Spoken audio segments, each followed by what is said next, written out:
YG와 JYP의 책걸상.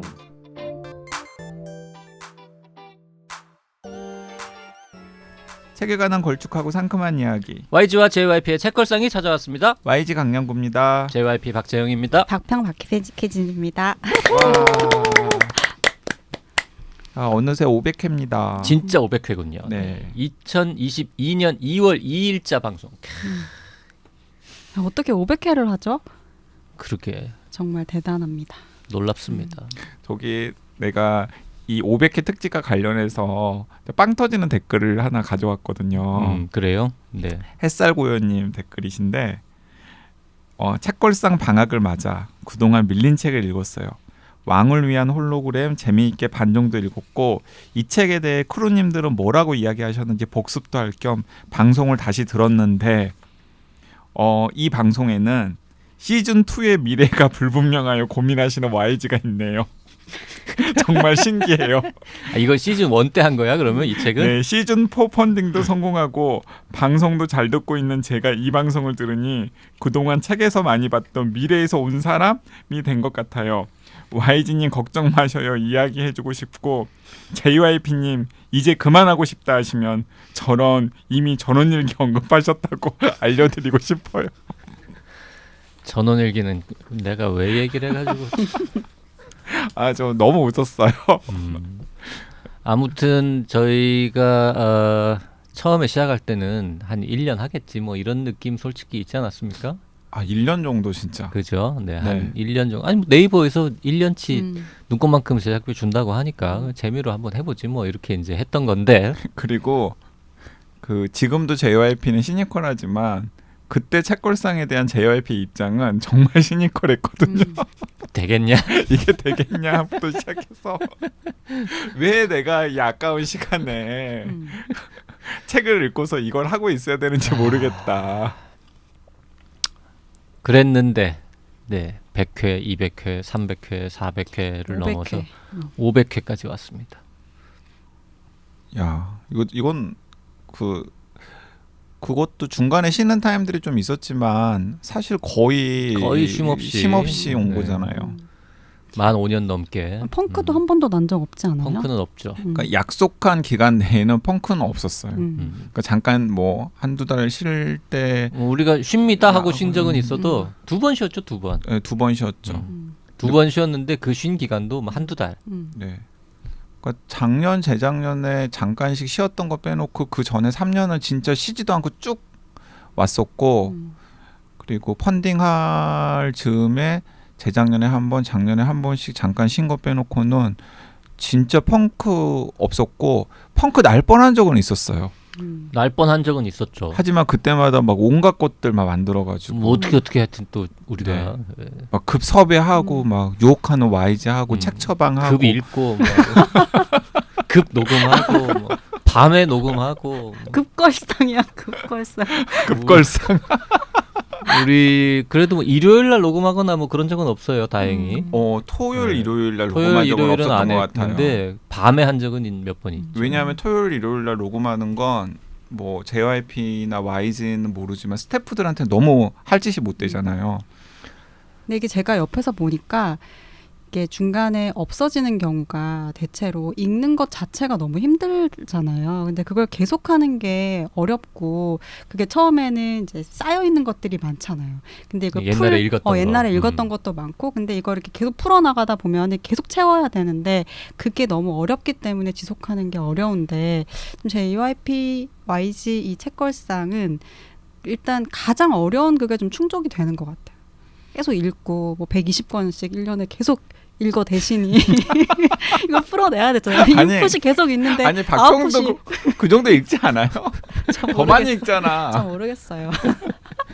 박평은 책으로 되어 있지 않은 단행본이 아닌 텍스트도 너무 그쵸. 많이 읽기 때문에 근데 중간중간에 박평과 혼비님 그리고 또 많은 귀한 게스트님들께서 도움을 주시지 않았으면 둘이서는 못 끌어왔죠. 그럼요. 네, 그건 당연한 얘기고 그리고 뜻밖에도 내가 요즘에 이런 얘기 계속 하는데 JYP가 책걸상에 대해서 애정이 생기고 있어. 그런 것 같아요. 그게 사실 무서운데. 갑자기 사장님이 맨날 뭐 하라고만 하다가 약간 애정까지 생기면 좀 부담스러운 것처럼. 아이고. 아무튼 어찌어찌 하다 보니 500회가 되어서 500회 특집을 또 2탄으로 오늘 준비를 했는데요. 오늘의 주제는 댓글 소개 안 하나요? 이 정도 네임드 작가면 댓글 소개 안 하나요? 좀 이따 하면 되잖아. 이 정도 네임드 작가면 책걸상에서 500회 하는 동안 한 번쯤은 했을 법도 한데 단 한 번도 제대로 다루지 않은 작가 이름하여 책걸상이 버린 작가 책걸상에 버린 작가들. 외면한 작가들. 책걸상이 외면한으로 합시다. 그러니까 그분들이 버리긴 뭘 버려. 그분들이 우리가 버린다고 뭐 우리가 뭐 가졌었어 언제 버리게? 가진 적이 한 번도 없어.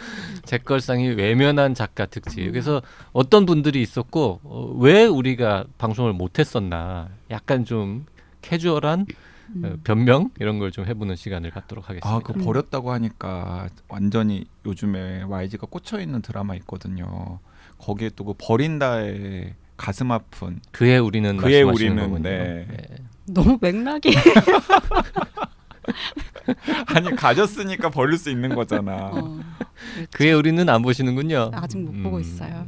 그 드라마 보는 분들은 근데 박평 안 좋아할 것 같아. 버린다 이런 것도 네. 박평 안 좋아할 것 같아. 두 분이 다 되게 좋아하는 것 같더라고요. 네, 그래서 박평 안 보는 거죠. 저 아저씨들이 보는 걸. 댓글 소개하겠습니다. 밀크티님 오늘 우편물이 와서 보고 빵 터졌습니다. 제가 대충 들었었나 봐요. 정말 USB가 올 줄은 상상도 못했네요. 크크크크크크 소중히 잘 듣겠습니다. 책걸상 넘나 소중해요. 시즌 4 너무 감사합니다. USB에 충격 먹으신 분들이 많나 봐요. 예, 날라리 M님께서도 댓글 남기셨는데요. 요즘교 오디오북이 왔어요. 들으면서 댓글 달고 있습니다. 익숙한 목소리가 쏙쏙 귀에 들어와서 신기해요. YG의 오디오북도 있으면 좋겠다는 생각이 들었습니다. 잘 들을게요. 네, YG의 오디오북은 없습니다. 아니 성우가 읽으면 되지. 본인이 네. 읽지만 않으면 뭐. 네, 뭐 그럴 수는 있겠죠. 네, 채땡땡땡땡님께서도 녹아내리는 중입니다. JYP님 목소리 너무 좋으시네요. 의사 안 하셨으면 아나운서 하셨을 듯. 지금도 듣지 않았어요. 늦었습니다. 좋으시겠어요, JYP. 감사합니다. 수지 땡땡땡땡님 다음 주에 나오신다는 깜짝 게스트 너무너무 궁금하네요. 누구실까요? 장강명 작가님과 친분이 있으실 것 같은데 요조? 그렇지 않아도 올해는 고전을 좀 읽어야지 생각하고 있었는데 장 작가님 추천서부터 읽어보겠습니다. 악령도 까라마조프의 형제들도 두꺼운데 완독할 수 있을지 모르겠네요. 네, 동강동 호랑이님. 장강명 작가님의 에세이 5년 만에 신혼여행을 정말 좋아하는데요. 그 HJ님이 나오시다니요. 첫 방송 출연이라 조금 긴장하신 기색이 있었지만 이렇게 책걸상에 나와주셔서 정말 반갑게 들었습니다. 두 분 목소리만 들어도 케미가 참 좋아 보이는데요. 독서 플랫폼 금음은 어떤 모습일지 기대가 됩니다. 어느새 마이너리티가 되어버린 책 좋아하는 사람들에게 큰 힘이 되는 방송이네요. 고맙습니다. 수지 땡땡땡땡님은 이제 깜짝 게스트가 누군지 모르는 상태에서 댓글 달아주신 거고. 그러니까 그때 정말 많은 분들이 특히 책걸상 카페에서 수다 떠시는 분들 여러분들이 누굴까 정우성이었으면 좋겠다. 네. 뭐 이런 말씀 공유였으면 좋겠다. 우리도 정우성 공유였으면 네 좋았을 텐데요. 내가 그런 장강명 작가 업어준다. 하지만 HJ님도 그 박평이 그랬잖아요. 정말 대단한 일이라고. 그럼요. 대단한 일이죠. 그래서 HJ님 출연 방송 듣고 여러분이 댓글 주셨는데요. 그중에 일부 JSHA 땡땡땡땡님 김장 부부의 서로 격려 김장 네. 협동하며 사는 모습 멋지네요. 책 좋아하는 부부가 만나 복 받으셨네요. 책 읽고 나누고픈 마음들이 많으니 금음 잘 될 거예요. 응원하고 기대합니다. 네, EDUUU님 금음 관심이 가네요. 정말 잘 됐으면 좋겠습니다. 저도 가볍게 웃으면서 이야기 나눌 수 있는 독서 모임이 있으면 좋겠다 싶었거든요. 그런데 저는 인간관계가 좁아서 그런지 책 읽는 거 타박하는 사람보다는 자연스럽게 책 이야기하는 사람이 더 많고 업무에 필요한 책 정보 나누고 그러는데 활동 많이 하시는 분들은 책에 대해 안 좋은 시선을 많이 경험하셨나 보네요. 독서도 취향 중에 하나니까 서로 강요하면 안 되죠. 독서가 부끄러워서 일부러 숨기거나 하는 게 아니라 책 읽는 사람들은 그냥 티를 잘 안 내는 것일 뿐 얘기하다 보면 은근 책 좋아하는 사람 많습니다. 네. 그 아까 김장 부부 관련 댓글 주신 JSHA님이 그 뒤에 YG의 아내로 JYP의 아내로 산다는 것 무척 재미있을 것 같아요. 극한 직업? 독특한 컨셉 기대됩니다. 오늘 완전체 방송 유익과 재미가 더한 방송이었습니다라고 댓글 추가로 주신 적이 있습니다. 네, 그 이 댓글을 보니까 갑자기 그 YG 가족이랑 JYP랑 그 최근에 런치 타임을 잠깐 가졌었어요. 번개했어요, 번개. 번개를 했었는데 원래 이제 YG 가족 3명이서 점심 먹기로 되어 있었는데 이 근처에서 제가 그 사실을 알고 나도 가면 안 돼? 그래가지고 가서 네 제가 밥값을 내려고 굳이 온다는데 또 오지 말라고 하기도 그렇잖아요. 그런데 케미가 좋았나요? 케미 좋았고 그 우리 이 작은 동거인 이 나한테 상처를 줬어요. 애기 엄마가 물어봤어. 이 아저씨랑 아빠랑 누가 더 나이 많아 보여? 그랬어요. 그랬더니 동갑 같아 뭐 이랬어요. 내가 진짜 동갑은 아니야. 누가 많긴 어느 한쪽이 많아. 좀 많아라고 했어. 그랬더니 그럼 누가 많을까? 그랬더니 아빠. 내가 참 아들내미한테 별 얘기를 다 듣는다. 아이는 거짓말을 못 하거든요. 아이도 기본적인 정보는 있었을 텐데 그쵸? 그래도 아니요 정보 하나도 없었어요? 없었고 그냥 갑작스럽게 그 번개 모임이 성사가 되어가지고 근데 또 우리 큰 동거인도 여전히 동안이시라고 JYP는 아무튼 감탄을 하셨죠. 그래서 우리- 다 식사 돈을 다 내고 가셨군요. 그렇죠. 다음번에 오면은 또 이 그 작은 동거인 제가 맛있는 거 얼마든지 계속 사주겠습니다. 아빠가 더 나이 들어 보인다는 말만 만날 때마다 한 번씩 해주면. 근데 너무 웃겼던 게 그 나름 되게 뭔가 케미가 잘 맞을 듯 했거든요. 그러다가 JYP가 무슨 이야기를 딱 하는 순간 갑자기 무슨 저런 꼰대 같은 아저씨가 있어. 아니야, 그런 정확히 맥락을 말해야지. 못 보던 아저씨가 약간 엄마 아빠랑 약간 다른 얘기를 했어요. 아이가 좋아할 만한 얘기를. 그랬더니 애가 쫑긋 좋아하면서 막 그지? 응? 이 아저씨는 내 편인걸? 이러면서 쳐다보다가 제가 이야기를 조금 더 했더니 이 아저씨도 꼰대였어 결국. 엄마 아빠랑 똑같아 이런 반응을 보였었죠. 흥미로운 런치타임이었대요. 흥미로운 런치. 그래서 제가 막판에 또 이제 제 스마트폰에 있는 또 게임 앱 같은 거 이렇게 보여주면서 이런 게임도 있다 뭐 이러고 근데 또 뜻밖에도 꼬셨죠 또. 아이들이랑 잘 놀더라고요. 그래가지고 내가 애도 없는데 우리 아이 한 3개월 데려가라라고 했더니 애는 좋다 그랬어. 정색을 하면서 싫다고. 누가 정색을 했어요? JYP가 정색을 하면서 애는 싫다고. 좋다 네, 그랬다니까. 좋다 그랬어요. 너 한 3개월 이 아저씨네 집에 가서 살래 그랬더니 응. 제가 볼 때는 JYP의 작은 동거인이 굉장히 영리한 친구예요. 스마트하고. YG의 작은 동거. YG의. 네네. 자 오늘 500회 특집 책걸상 외면한 작가들 해보겠는데요. 우리가 이제 보통 특집하면은 뭐 한 두세 명의 이름 혹은 두세 명의 두세 권의 책 이름 정도 등장하는데 오늘은 아주 많이 등장할 것 같습니다. 네, 짧게. 500회 특집의 이제 지난번 기획은 YG 아이디어였고 우리가 한 500회 방송하는 동안에 이 책을 좀 잘 소개하고 싶은데 소개를 못한 책을 한 권씩 가져와서 해보자. 그리고 이번 기획은 JYP의 아이디어인데요. 그러니까 우리가 정말 유명하고 정말 좋은 책도 많고 정말 좋아하는 독자들도 많은 작가 혹은 책인데 왜 책걸상에서는 안 다뤘지? 이런 거 한번 해보면 어떨까? 나름의 이유들이 있긴 있거든요. 이유들이 있는데 차마 우리가 말로 할 수 없는 그런 이유도 있고 아까도 약간 순화시켜서 할 만한 이유도 있고 그렇죠. 아까도 그 제가 아니 이 작가도 왜 안 다뤘지? 그랬더니 박형이 소설이 안 좋아서 소설이 재미없어서라고 재미없어서. 얘기했습니다. 맞아요. 지금 대부분은 그렇죠. 마이크 켜져 있을 때 한 번만 그 말 해주면 안 돼요? 소설이 재미가 없어서 좀 뭐. 아니 우리가 이름 얘기한 다음에 그때. 네. 우리도 박평의 밥벌이를 지켜줘야죠. 그럼요. 네. 정말 유명하고 할만한데 한 번도 안 한 작가 누가 있을까요? 뭐 하나만 대보세요. 예를 들어서 국내 작가 중에서는 뭐 김영하 작가라든지, 김영하 작가 한 번도 안 했죠. 네, 김현수 작가라든지. 하나씩만 대봐 하나씩만. 우리가 왜 안 했는지를 짚어보게. 그래 김영하 작가부터. 김영하 작가는 왜 우리가 한 번도 안 그 했을까요? 아까 소설 재미 없었다고 한 작가는 김영하 작가는 아닙니다. 아니 근데 김영하 작가님은 그 저희가 이 방송을 한 이후에 발간한 책들 중에서 되게 이야기가 많이 됐던 책들이 소설보다는 에세이였던 것 맞아요. 같아요. 여행의 기술이라든지. 음. 근데 여행의 기술 우리가 김영하 작가 책 읽어야 되나요?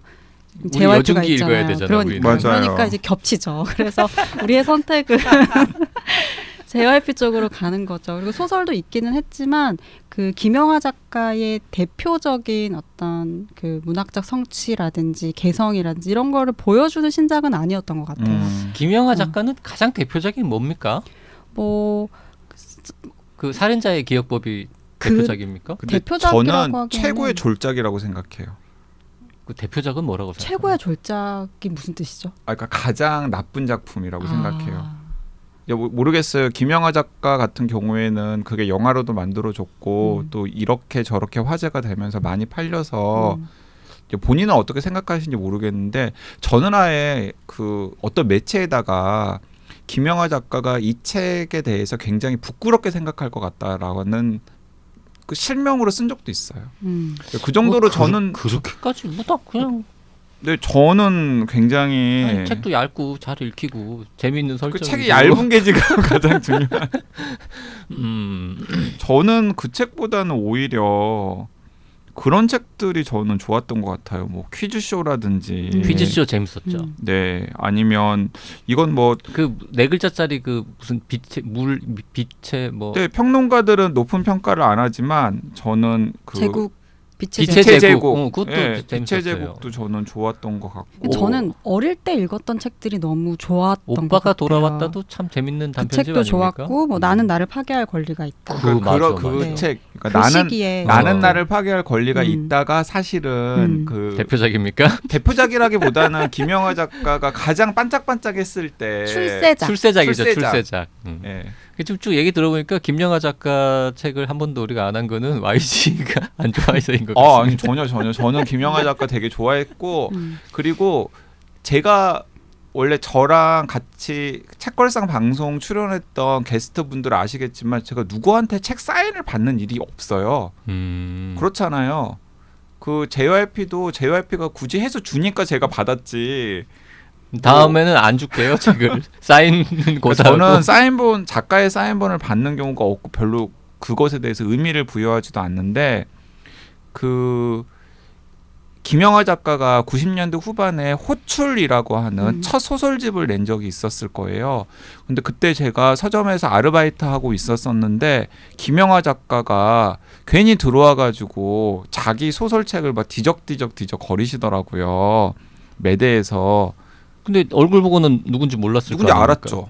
어떻게 알아? 왜냐하면은 저는 그때 문학동네 정기 구독자였고 한국 소설 굉장히 좋아하는 대학생이었고 또 서점 직원이기도 했기 때문에 딱 보자마자 누군지 알았고 그 시점에 김영하 작가가 그 제가 다니던 대학교에 한국어학당에서 외국인 학생들 가르치는 일을 그때 또 하고 그 계셨거든요. 검은 뿔테 안경 같은 거 쓰고 다녔습니까? 네, 그때도 굉장히 댄디하고 멋 부리면서 다녔던 것 같아요. 멋 부리면서 김영하 작가님 멋있죠. 아, 약간 네, 표현이 그렇습니다. 네, 멋 그래서- 부리면서 다녔다. 그래서 제가 이렇게 가가지고 그때가 97년도였을 거예요. 이렇게 가서 김영하 작가님 너무 반갑습니다. 저 여기 서점 아르바이트하는 강양구라는 사람인데 이거 책 제가 이거 바로 구매할 테니까 사인 좀 해주세요. 그랬더니 사인을 했는데 그거 제가 아직도 가지고 있는데 거기에 또 1997년인데 1987년이라고. 잘못 썼어? 네. 오. 그래서 1987년 딱딱 긋고 1997년. 그래서 이분은 아직도 1987년에 사시나 이런 생각을 제가 막 했었죠. 김영하 작가가 노벨상 받으면 그 책은 한 250만 원 정도의 가치가 있을 것 같은데. 내가 근데 그 책을 잃어버렸나? 아무튼 있나? 모르겠네. 김영하 작가 우리가 한 번도 안 했고요. 그 사실 이런 이유도 있지 않을까 싶어요. 우리 경쟁자라고 생각하는 거지. 맞아요. 다른 독서 팟캐스트 진행자였으니까. 저는 근데 김영하 작가님이 그 진행했던 팟캐스트 제가 유일하게 들었던 책 팟캐스트였어요. 그 제가 라섹 수술을 했는데 하고 나면 며칠은 빛도 볼 수 없잖아요. 그러면 라디오만 듣는 게 가능한데 그때 제가 그 김영하 작가님의 팟캐스트를 들었거든요. 근데 책 소개를 많이 하지 않아요. 책 간략하게 소개하고 그다음 책을 읽죠. 근데 본인이 읽어요? 네, 읽었어요. 우리도 그거 할까? 우리도 읽어주는 거는 더 쉬운데 지금 이 사이에 그 사인 받은 거 이미지로 컴퓨터에 저장도 해갖고 다니고. 제가 보여주셨어요. 저장해놨어요. 네. 네. 김영하 찐팬이구나. 아니 그 컴퓨터 저장해놓은 게 아니라 그 방금 이야기한 에피소드가 어느 순간 갑자기 생각이 난 거예요. 그래가지고 서점을 막 뒤적여 봤더니 진짜로 1997년 11월 1일이었네요. 네. 안물안궁. 네. 근데 그 팟캐스트가 너무 좋았고 그 책 소개를 정말 잘하는 작가다라는 생각이 드는 거의 유일한 소설가였던 것 같아요. 네, 맞아요. 그 또 공교롭게도 우리 책걸상에서 긍정적으로 평가하거나 소개했던 책들을 그분의 그 북카페에서 또 긍정적으로 소개해서 화제가 된 책들도 꽤 있어요. 그게 뭐 공교로워요. 책이 좋으면 양쪽에서 다 반대가 돼야지 공교로운. 우리가 엄청 칭찬했는데 김영하 작가가 깠다거나 그 반대라거나 뭐 이래야 웃긴 거 아닙니까? 아 그런가요? 아니, 아무튼 근데 이 많은 책들 중에서 아무튼 책걸상이 지금까지는 외면한 작가들 중에 첫 번째로 지금 거론된 사람은 김영하 작가였습니다. 한 명 더 있다. 또 누구? 김연수 작가. 김연수 작가. 그러니까 또 이렇게 또 꼬리에 꼬리를 물면서 생각하는 이제 김연수 작가는 김영하 작가보다는 이제 몇 살 어리죠. 한 너댓 살 어리고 오히려 JYP보다 한두 살 어리잖아요. 네. 네. 김연수 작가를 안 한 거는 언제 우리가 사석에서 얘기한 적이 있는데 JYP나 YG가 김연수 작가를 그렇게 막 애정하지는 않는 게 제일 큰 이유가 아니었을까 싶어요. 우리 책은 몇 권 읽었는데 그렇죠.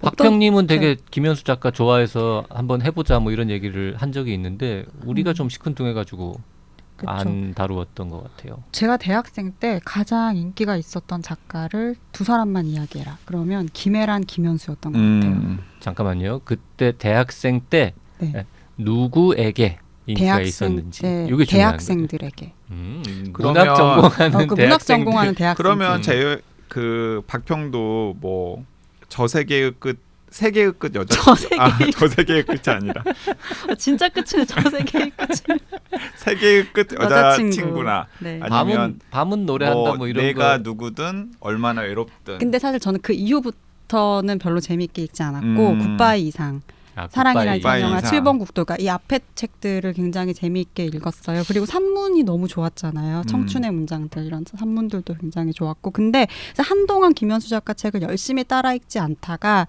최근에 나왔던 책 7회의 마지막은 정말 감동적으로 읽었어요. 백석의 마지막을 극한.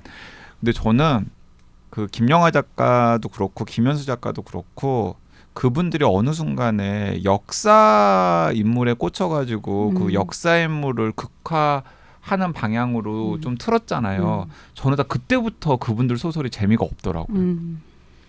뭐 그때부터 그분들의 문제라기보다는 YG의 취향의 문제죠. 역사에 대한 YG의 태도 이런 것들에 뭐 그럴 수도 있고 근데 왜 저는 아니 현대에도 이렇게 할 얘기가 이렇게 많고 그분들의 장기가 있을 텐데 왜 자꾸 역사적 인물에 이분들이 관심을 가지면서 음. 자신들의 재능이나 필력을 그런 쪽으로 끌고 가시지? 음. 라는 생각이 들 정도로 그런 태도가 별로 마음에 들지 않았거든요. 음. 근데 뭐 내가 마음에 들든 말든 뭔 상관이야 사실. 근데 우리 이런 식으로 이제 방송을 쭉 하다 보면 이제 댓글에 이제 지금 우리가 거론했거나 거론할 작가들 좋아하시는 분들은 댓글 많이 달 것 같은데.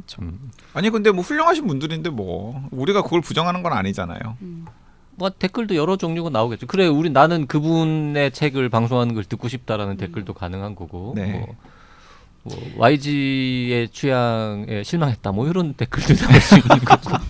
아니, 근데 우리가 외국 작품들은 그때 이렇게 수입이 되는 것들을 읽고 번역이 안 된 것들도 많고 그렇잖아요. 근데 한국 작가는 쓴 것들을 거의 다 볼 수 있으니까 그 중에서 대표작이라고 할 수 있는 것들을 한번 해봐도 좋을 것 같아요. 좀 옛날 거라도. 옛날 거라도. 저희가 보통 신간 위주로 많이 하다 보니까 점점 더 그렇게 되는 네. 것 같아요. 옛날에는 옛날 책도 좀 했는데 점점 신간 많이 하죠. 그리고 또 많은 분들이 신간에 좀 더 관심을 가지시기 때문에 더 그런 그렇게 것 되는 것 같기도 같아요. 하고. 그 기왕의 이야기가 나왔으니까 이제 다시 조금 더 그 비슷한 토울이죠. 비슷한 토울로 딱 중간 김영하 작가님이랑 김효수 작가님 딱 중간에 핫한 분 계시잖아요. 한강 작가님. 한강 작가는 우리가 날짜를 잡았다가 안 했습니다. 맞아요. 그때 저 제일 유명한 그 상 받은 채식주의자들 채식주의자. 채식주의자 그 책을 하기로 하고 다 읽고 했는데 그때 뭐였지? 다른 뭐 급한 게스트가 있었던가? 뭐 하여튼 미뤘어요. 그리고 그때 아마 무슨 사회 분위기나 여러 가지 정서상 요즘 같은 시국에 그러니까 좀 다음에 하자 그냥 이렇게 해서 미뤘다가 결국 한 번도 안 했고 한강 작가의 다른 책도 안 다뤘죠. 근데 사실 그 역사를 소재로 쓴 소설이기 때문에 소설을 많이 쓰시는 바람에 김영하 작가님이나 김현수 작가님에 대한 흥미가 떨어졌다라고 제가 이야기를 했는데 또 저는 한강 작가님이 소년이 온다 같은 책이나 최근에 작별하지 않는다는 저는 뭐 소년이 온다보다는 조금 못하긴 했습니다만은 작별하지 않는다 같은 작품도 광주나 4.3을 소재로 한 소설이잖아요. 근데 그건 또 너무 좋았거든요. 그렇죠. 근데 이게 역사적인 소재를 좀 직접적으로 더 소재로 삼아서 소설을 쓰는 경우에 근데 외국 소설 같은 경우에는 우리가 거리감을 가지고 있어서 그런지 조금 더 넉넉하게 그 소설들을 보는 측면이 있는데 국내 작가의 작품일 경우에는 뭐랄까 이미 어떤 그 역사적인 사건에 대한 판단이라든지 이런 것들이 좀 더 적극적으로 있어서 그런지 그 작품으로 보는 그 거리감이 약간은 가까운 것도 있는 것 같아요. 그리고 이제 그래서 어떤 작가들이 어느 시점이 되면 약간 그런 이야기들을 많이 하는 측면들도 있는 것 같은데 뭐 한번 읽어보면서 그게 어떤 지점에서 조금 뭐 한계로 보이는 것들이 있는지 이런 것도 얘기를 나눠봐도 되게 재밌겠다는 생각이 들어요. 반복적으로 얘기가 되니까 그 지점. 그래서 한강 작가님 같은 경우는 채식주의자는 우리가 다루기로 우리 셋이서 했었죠. 다루기로 약속까지 했었는데 뭔가 상황들이 꼬이면서 다른 책을 했었던 것 같고 뭐 방금 박평이 이야기한 대로 뭐 소년이 온다나 아니면 작년에 한강 작가가 펴낸 작별하지 않는다를 포함해서 그러니까 역사를 소재로 한 소설들에 대해서 우리들이 한 번쯤은 살펴봐도 좋겠다는 생각도 드는데 거기 장애물이 있잖아요. 뭐가 있죠? 역사 싫어하잖아요. JYP가. 아니 뭐 그 정도 역사까지는 괜찮습니다. 가깝잖아 좀. 그러면 멀면 멀수록 싫어하거든요. 고려가 배경이다. 아우 막 읽기 힘들고 싫어하고. 어디까지가 한계입니까? 임진왜란? 한 19세기 후반 정도부터는 그러면 19세기 이전은 개화기 이후는 개화기 좀 이후만. 괜찮아요. 좀 뭔가 소설에 커피 정도는 나와주는 자동차 뭐 전보 정도는 좀 있어주는 그런 100년 거 안에. 좋아합니다. 100년 안팎으로. 네, 뭐 100년에서 뭐 한 150년 뭐 그 정도. 여기 되게 중요한 커피 나와야 돼. 그러니까 자동차 전보 나와야 되고. 기차 정도 있어주면 말 탈고 다니면 안 되는구나. 말 타고 다니는 거 싫어. 정말 신선한 기준이 처음 들어봤어 이런 기준.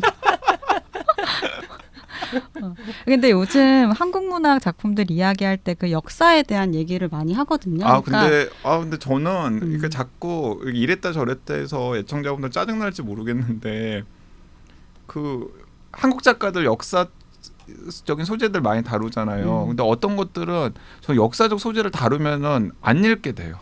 아, 그러니까 그 소재 자체의 문제가 아니라니까 어떻게 다루느냐고 그걸 어떻게 잘 원래의 줄거리 테마에 잘 녹여내느냐지. 아니 뭐 2차 대전 지난 시간에도 우볼빛 같은 것도 다 역사- 2차 대전 그러네, 나오고 역사네, 그런 그거. 것들인데 근데 그거 완전 픽션이잖아요. 이것도 완전 픽션이라고 할 수 있으면 좋은데 사실 그렇게 말할 수도 있는 건데 음. 그걸 이제 픽션이라고 이야기할 수 없는 감각이 너무 강하게 있기 때문에 이제 최근에 역사 소설들이 되게 많이 나오고 있어요. 역사 속에 인물 나오는 것도 대부분 다 픽션 아닙니까? 아니 뭐 그쵸. 저 동의보감 같은 픽션이죠. 것도 뭐 99%다 픽션인데 동의보감 같은 건 절대로 안 읽겠다. 동의보감은 봤죠 그래도. 근데 이제 최근에 나오는 역사 소설들이 좀 그 뭔가 그 지난 어떤 시기, 소위 우리가 이야기하는 황석영, 김훈의 역사 소설과 구분되는 어떤 분기점이 있는 것 같다. 그리고 최근에 나온 소설들을 그것과 다른 측면에서 역사적인 서사를 취하고 있다는 얘기들 많이 하고 있어서 저는 작별하지 않는다를 중심으로 좀 읽어봐도 좋지 않을까라는 생각도 이렇게 제안을 주신 거죠. 네. 지금 한강 작가는 하자. 한강 작가 작품 한번 읽어봤으면 그리고 좋겠어요. 저는 작별하지 않는다 봤습니까? 저는 봤고 저는 한강 작가를 좋아하니까 봤고 저는 우리나라에 지금 활동하는 작가들 중에서 세계적인 성취 그러니까 예를 들면 뭐 약간 상징적인 상들이 있잖아요. 뭐 노벨 문학상이라든가 이런데 가장 가까운 작가를 딱 한 명만 꼽자면 한강 작가가 아닐까라는 생각을 개인적으로는 하고 있어요. 저도 그 채식주의자 보고 굉장히 놀랐습니다. 생각했던 것보다 우와 상 받을만 하구나. 아, 채식주의자 아직도 안 보신 분 계시면 한번 볼만합니다. 정말 강렬하고요. 이게 이제 장편이 아닌데 그렇게까지 또 연결되는 연작 소설은 또 흔하지 않잖아요.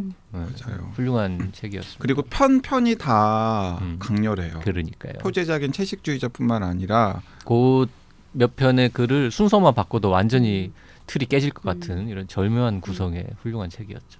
왜 우리 왜안 한 거야? 근데 이렇게 좋은 얘기 많이 할 수 있는데. 근데 그 즈음에 뭔가 있었어요. 그때는 뭔가 좀 이렇게 무겁게 느꼈던 것 같아요. 그러게요. 그래서 이제 그 이야기를 하기 앞뒤로 계속 뭔가 무거운 게 있었던 것 같고. 자 우리가 정말 유명한 작가인데 단 한 번도 다루지 않은 작가 중에 이런 분도 있습니다. 심지어 이분의 책은 언급조차 짧게라도 한 적이 없을 거예요. 베르나르 베르베르. 우리는 베르나르 베르베르의 책은 왜 한 번도 다루지 않았을까? 한국인이 정말 사랑하는 프랑스 작가. 그러니까 우리가 그럼 그분의 책을 한 권도 안 읽었느냐? 또 그렇지도 않거든요. 그죠? 최근에 나온 책 저는 못 읽었어요. 아 최근에 나온 책은 안 읽었죠. 저도. 옛날 책들은 좀 봤죠. 저는 별로... 지금 미간. 미간으로 다 말하고 있어요. 찡그러지고 있습니다. 네. 베르나르의 책을 우리가 하지 않는 이유는 YG가 싫어하기 때문에 이렇게 아니 뭐 싫어한다라기보다는 되게 베르나르 베르베르조차도 의아하게 생각한대잖아요. 왜 많이 한국 사람들은 왜 자기 소설을 이렇게 좋아하나? 그러니까 우리가 안 한 이유 중에는 우리가 굳이 소개하지 않아도 온 세상 사람들이 다 알고 있기 때문이다. 거기에 더해서 YG는 싫어한다. 이렇게 정리할까요, 그러면? 맞아요. 읽어본 적은 있죠? 저는 읽어본 적은 있죠. 그런데 저는 항상 인상 깊었던 적이 별로 없어요. 저 돼지 나오는 게 아버지들의 아버지의 아버지들 뭐 하여튼 그러 있거든요. 저는 그거가 굉장히 인상적이었는데 나머지 책들도 재미있었지만 뭐 역시 언젠가부터는 그 친구도 책을 되게 많이 쓰더라고요. 그 어떻게 그걸 다 읽어요? 딴 작가 또 봐야지. 너무 많이 쓰는 작가 책도 이렇게 스킵하게 되는. 그러게요. 네. 그 피에르 바야르라고 우리나라에서는 많이 알려져 있지 않은 프랑스 작가인데 프랑스나 혹은 뭐 유럽이나 미국의 문학이나 비평 독자들한테는 꽤 호감도가 있는 작가님이 계세요. 근데 이분이 프랑스 대사관 초청으로 한국에 오셨을 때 제가 인터뷰를 할 기회가 있었는데 그때 이분도 나한테 물어보고 나도 물어봤어요. 그러니까 이분이 한국에서 베르나르 베르베르가 왜 인기가 많은지 너는 어떻게 생각하냐고 저한테 물어보더라고요. 그래서 사실 저한테도 그게 미스터리다. 그러면서 프랑스 평단이나 혹은 프랑스 독자들한테 베르나르 베르베르는 어떤 작가냐 그랬더니 솔직히 별로 신통치 않다. 그래서 자기 꿈이 있다는 거예요. 그래서 어떤 꿈이 있느냐 그랬더니 나도 한국에서 베르나르 베르베르처럼 좀 인기가 있어봤으면 좋겠다. 라고 이야기를 하더라고요. 근데 저는 이 서로를 베르나르 베르베르를 욕망하는 피에로 바야르 같은 작가가 훨씬 더 매력적이고 그의 작품들이 훨씬 더 재밌거든요. 근데 베르베르의 작품 중에서 지금의 베르베르를 만든 건 결국에는 개미라고 네. 해야 되겠죠? 네. 개미가 뭐 너무너무 인기가 많은 작품이었잖아요. 그리고 그건 또 열린 책들의 그 마케팅과 연결이 되어 있는 거 아닐까요? 근데 뭐 베르베르가 글을 못 쓰진 않잖아요. 재밌게 잘 쓰는 건 맞고요. 저는 그 아까 말씀드린 아버지들의 아버지라는 책 이거는 그 바이올로지 지금 두 분 다 안 보신 것 같은데 이게 그 생물학적인 어떤 취재도 많이 해가지고 그때는 이제 베르도 되게 젊었을 때라서 그런지 정말 정교하게 잘 짜서 잘 썼어요. 그래서 인상적으로 봤는데 그 뒤에 나오는 쭉 책들은 이게 전반적으로 이제 JYP가 싫어하는 약간 좀 귀신 신화를 까먹는 계열로 많이 갔잖아요. 그래서 언젠가부터는 이제 안 보기 시작했는데 지금 쭉 보다 보니까 지난 한 18년 동안 한 권도 제가 산 적이 없는 것 같군요. 그 이전에는 몇 개 봤었는데 베르베르를 안 하는 이유는 하여튼 그 정도로 정리할 수 있겠습니다. 네. YG가 매우 싫어한다. 아니 뭘 다 그리고 제 책임을 모든 사람이 다 알기 때문에 굳이 우리가 그게 소개할 오히려 필요가 크죠. 없다. 네. 네. 그게 오히려 크죠. JYP도 싫어한다. 요즘은 너무 많이 써서 덧붙이죠. 네. 뭐 박평은 저는 고등학교 때 베르나르 베르베르 나무 막 이런 나무 책들 열심히 읽고 나무 나올 때까지만 해도 고등학생이었습니다. 나무 저도 읽었다. 그 나무 이후에 우리가 안 읽은 거야. 나무가 2003년이더라고. 네, 나무 읽었다. 워낙 큰 작가였던 것 같아요 그때. 나무는 단편집이잖아요. 맞아요, 단편집이었어요. 그건 우리 집 어딘가에도 꽂혀 있는 것 같아요. 네. 자, 또 이제 우리가 다루지 않은 작가들이 굉장히 많은데 뭐 예상대로 시간이 많이 흘렀습니다. 네.